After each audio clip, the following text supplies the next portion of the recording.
first thing I'm going to do for my head to toe assessment is I'm going to go ahead and gather all my materials. And then I'm going to go ahead and introduce myself to my patient. My name's Noelle. I'm going to be your nurse today. I'm going to have my patient verify herself with her name and date of birth. Can I have a name and date of birth? Becky Corcione, 2/28/1968. I'm going to go ahead and check her wristband to verify. Right, and then I'm going to go ahead and explain my procedure to her. Today I'm going to be performing a head to toe assessment on you today. I'm going to assess for her pain.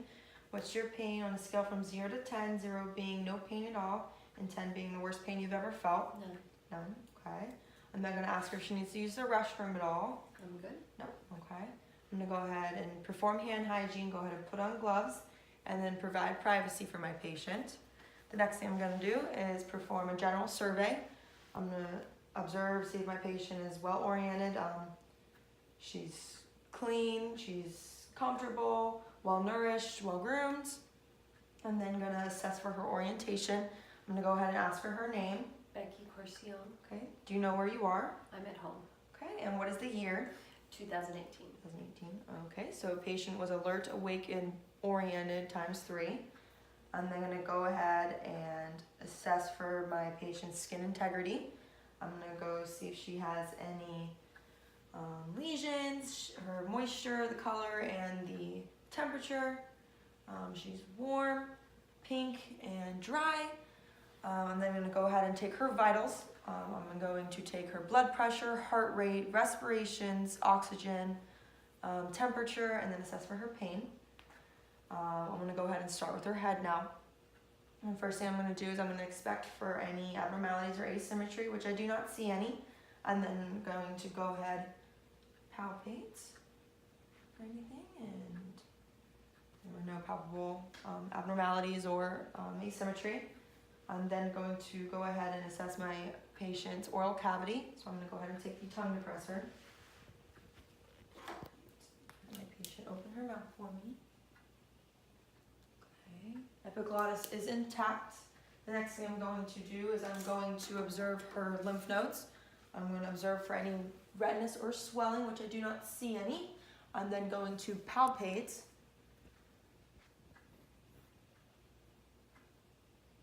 Okay, and lymph nodes are free of swelling. The next thing I'm going to do is I'm going to auscultate her carotid arteries.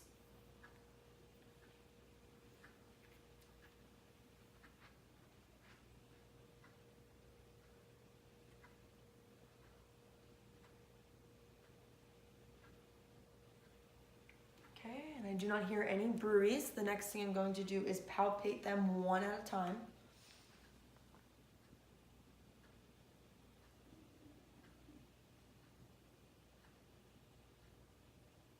Okay. I'm then going to go ahead and move on with the cranial nerves. I'm going to start with cranial nerve 1, that is the olfactory nerve.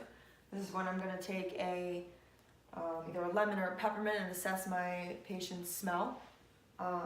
I'm going to go ahead and have her close her eyes, and I'm going to close one of her nostrils and ask what she smells. Peppermint. Okay. Peppermint. Okay. The patient was able to distinguish smell. I'm then going to go assess her cranial nerve 2, which is her optic nerve. This is when I'm going to use a Snellen chart and a Rosenbaum chart. The Snellen is when you place the chart 20 feet in front of the patient to assess for her far vision. She's going to be able to read the smallest line she can. And then going to take the Rosenbaum test, which is a newspaper, and place it 14 inches in front of her. She's going to be able to read. But when we sat down to eat, the silence felt like an indictment. Okay. And then the patient was able to see near and see far. I'm then going to assess cranial nerve 3, 4, and 6. That is the ocular motor, the trochlear, and the abducens. This is when I'm going to go ahead and use the 6 cardinal fields. I'm going to have my patient follow my finger for me.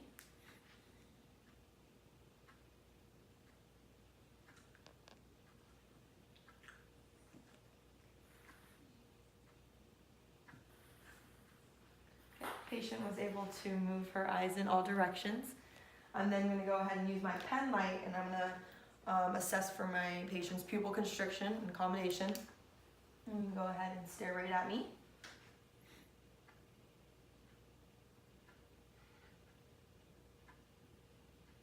Patient's pupils were round, equal, and reactive to light. The next thing I'm going to observe or assess is my patient's facial nerve 5. That is the trigeminal nerve. This is when I'm going to use the Q-tip and ask my patient whether she feels a hard or soft surface or sensation on her face and where she feels it. Soft on my left cheek. Hard on my left forehead. Soft on my right forehead. Hard on my right cheek. Okay. Patient was able to distinguish between a hard and a soft sensation. I'm then going to assess my patient's cranial nerve 7, which is the facial nerve.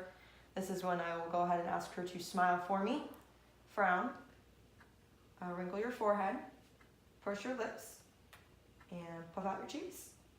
Okay. I did not notice any abnormalities. I didn't observe any asymmetry or anything with her facial expressions. The next thing I'm going to go ahead and do is cranial nerve 8. That is the vestibulocochlear nerve. This is when I'm going to perform a hearing tests. I would perform the Rhine and the Weber with the tuning fork, which I'm not going to demonstrate, but I will demonstrate the whisper test that I will do. I'm going to go ahead and whisper in my patient's ear, and she's going to go ahead and tell me what she hears.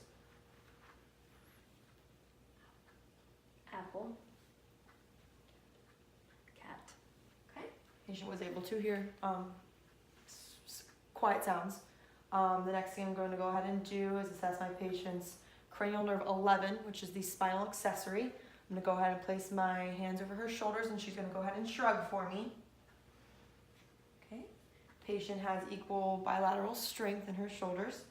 The last set of cranial nerves that I will perform an assessment on is cranial nerves 9, 10, and 12.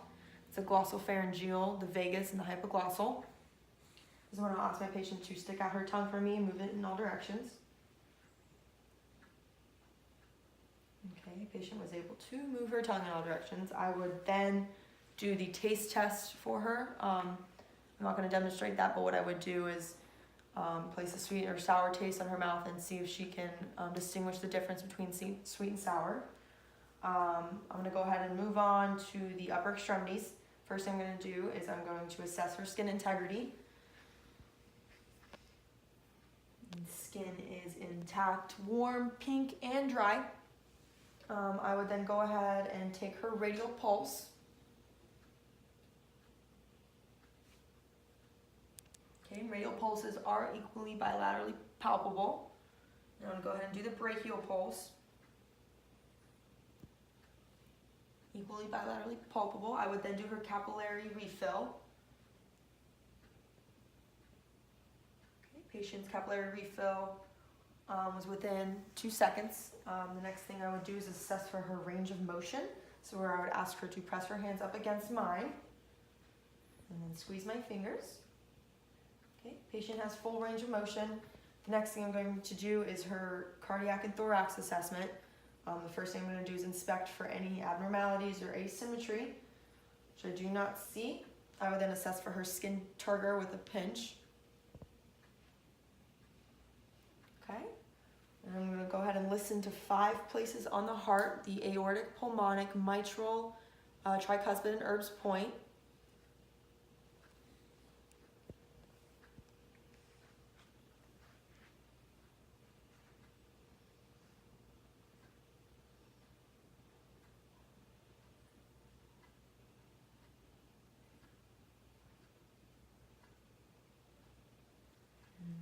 Okay, and she does have, I did not notice any abnormal heart sounds. I'm then going to assess for her apical pulse.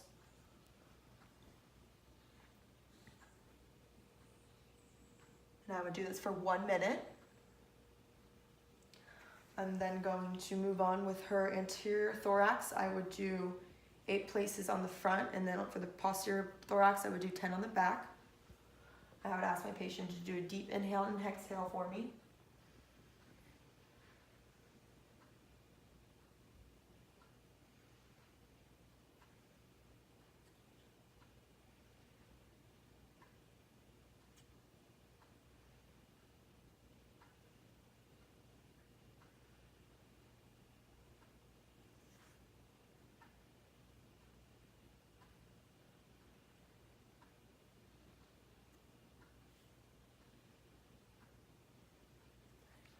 go ahead and move it onto the back. In this case, I would do the posterior thorax underneath the shirt, but in this case, I'm not.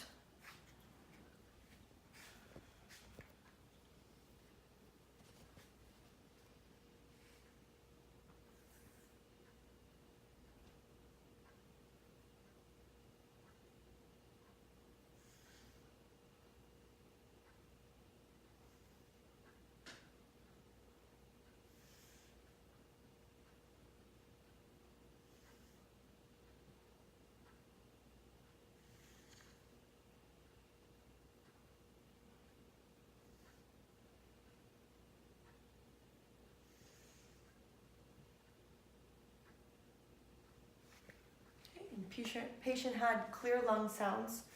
The next thing I would do is assess my patient's abdomen. I would go ahead and have her lay down for me. And this is another assessment that I would do underneath the shirt, but in this case I'm not. The first thing I'm going to do is inspect for any abnormalities, any distension, bruising, or anything, and I do not see any distension. I would then go ahead for the abdominal assessment, auscultate first. I would start with the right lower quadrant and make my way to the upper right quadrant. Then I would move to the upper left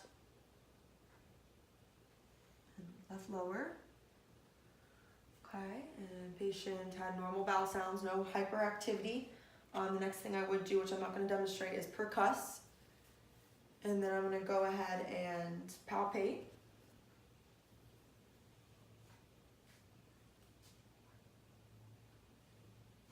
Okay, next thing I'm going to go ahead and do is a genitalia assessment. I would check for the femoral pulse, and then I would observe for any abnormalities or tubes or anything that I noticed. I'm then going to move on to her lower extremities assessment. I'm going to check her skin integrity. I'm going to go ahead and feel with the back of my hand. She's warm, dry, and pink. I'm then going to ask my patient to move her knees up to her chest for her range of motion.